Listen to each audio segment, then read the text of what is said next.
बिहार की राजनीति में निजी विवाद कब सार्वजनिक और चुनावी मुद्दा बन जाते हैं, इसकी मिसाल है तेज प्रताप यादव और ऐश्वर्या राय का तलाक विवाद। इस मामले में केंद्रीय मंत्री जीतन राम मांझी के बयान ने नया राजनीतिक रंग भर दिया है। मांझी ने आरोप लगाया कि लालू यादव ने तेज प्रताप को परिवार से औपचारिक रूप से अलग किया ताकि तलाक के बाद ऐश्वर्या राय को यादव परिवार की संपत्ति में हिस्सा न मिल सके।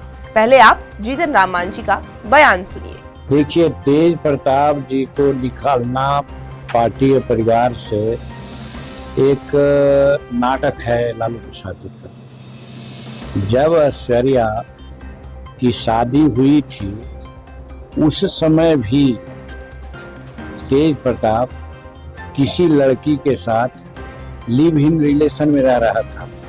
ये जानते भर में शादी किए गलती ये हुई। दूसरी बात, शादी जब हुई तो मार पीट करके बेइज्जत करके घर से वो लड़की को निकाला गया जो लड़की दरोगा प्रसाद राय की पोती थी।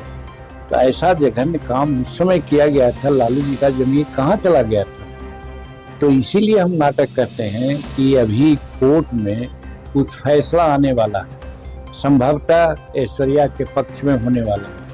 ई आशंका से त्रसित होकर के इन्होंने एक रास्ता निकाला कि जो भी उनके नाम से नामी बेनामी संपत्ति है उसमें ज्यादा हिस्सा न मिले ऐश्वर्या का या नहीं मिले, इसलिए उनको घर से परिवार से निकाल दिया गया। और ये जब फैसला आएगी तो कहा जाएगा कि उसके पास कुछ नहीं है, ऐश्वर्या को कुछ नहीं मिलेगा। ऐसा नाटक उन्होंने किया है, न कि तेज प्रताप को निकाला है। ये आरोप सिर्फ एक पारिवारिक विवाद नहीं बल्कि सत्ता, संपत्ति और जातीय समीकरणों की राजनीति का आईना है। अब ऐसे में सवाल उठता है कि आखिर मांझी के बयान के राजनीतिक और कानूनी मायने क्या है। तेज प्रताप यादव की संपत्ति कितनी है जिसको लेकर ये चर्चा हो रही है। साथ ही हम इस वीडियो में ये भी जिक्र करेंगे कि ऐश्वर्या राय का राजनीतिक प्रभाव कितना है। तो चलिए सबसे पहले बात करते हैं तेज प्रताप यादव की संपत्ति कितनी है। 2020 के चुनावी हलफनामे के अनुसार तेज प्रताप यादव के कुल संपत्ति 2.83 करोड़ थी, जिसमें 1.25 लाख रुपए नगद, 14 लाख रुपए बैंक डिपॉजिट, 25 लाख रुपए के शेयर और 17 लाख रुपए का कर्ज शामिल था। जनवरी 2024 तक उनकी संपत्ति बढ़कर लगभग 3.58 करोड़ हो गई। चल संपत्ति में BMW सेडान जो कि करीब 29 लाख रुपए की है, स्कोडा स्लाविया जो कि 22 लाख की है, Honda CBR 1000 RR super bike 15 lakh रुपए के करीब और करीब 4 लाख की गोल्ड ज्वेलरी शामिल है। अचल संपत्ति में गोपालगंज और फुलवारी शरीफ में 32 लाख रुपए की कृषि भूमि, 36 लाख की गैर कृषि भूमि, पटना में 30 लाख की कमर्शियल बिल्डिंग और औरंगाबाद गोपालगंज में 62 लाख के 2 मकान शामिल हैं। आय के स्रोत की अगर हम बात करें तो विधायक वेतन, कृषि से आय और YouTube चैनल से भी उनकी कमाई होती है। खैर, विपक्षी दलों का आरोप है कि तेज प्रताप की घोषित संपत्ति से कहीं ज्यादा संपत्ति उनके पास है, लेकिन आधिकारिक रूप से यही आंकड़े सार्वजनिक हैं। अब ऐसे में जीतन राम मांझी का आरोप है कि तेज प्रताप को परिवार से औपचारिक रूप से अलग दिखाने का मकसद यही है कि तलाक के बाद ऐश्वर्या राय संपत्ति में कानूनी दावा न कर सके। कानूनी रूप से अगर तेज प्रताप के नाम पर संपत्ति नहीं रहती या वे परिवार से अलग घोषित हो जाते तो ऐश्वर्या राय के दावे कमजोर हो सकते हैं। ये रणनीति लालू परिवार की आर्थिक सुरक्षा और राजनीतिक छवि दोनों को साधने की कोशिश है। ये विवाद ऐसे समय में सामने आया जब बिहार में चुनावी माहौल गर्म है। मांझी के आरोपों में दलित सवाल भी शामिल है कि क्या यही रणनीति किसी दलित के साथ भी अपनाई जाती। इससे सामाजिक न्याय और महिला अधिकार जैसे मुद्दे भी बहस में आ गए हैं। आपको मालूम है कि ऐश्वर्या राय सिर्फ तेज प्रताप की पूर्व पत्नी नहीं बल्कि बिहार कांग्रेस के वरिष्ठ नेता चंद्रिका राय की बेटी और पूर्व मुख्यमंत्री दरोगा राय की पोती है।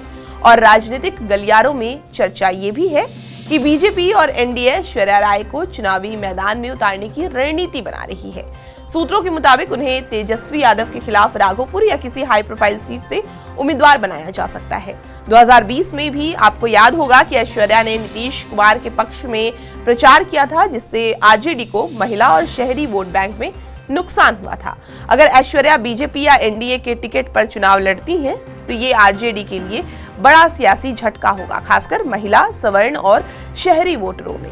ऐश्वर्या राय के आरोपों और सार्वजनिक बयानबाजी में कहीं न कहीं आरजेडी की महिला मतदाताओं में पकड़ कमजोर की है।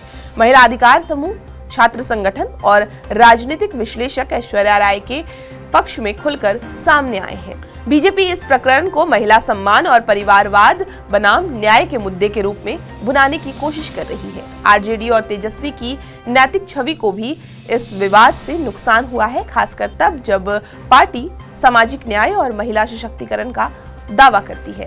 खैर, अब तेज प्रताप यादव की संपत्ति का ब्यौरा और मांझी के आरोप लालू परिवार की संपत्ति, सत्ता और रणनीति पर एक साथ निशाना साधते हैं। इससे तेजस्वी यादव की नैतिक छवि को भी चुनौती मिली है और लालू परिवार की अंदरूनी राजनीति जनता के सामने आ गई है।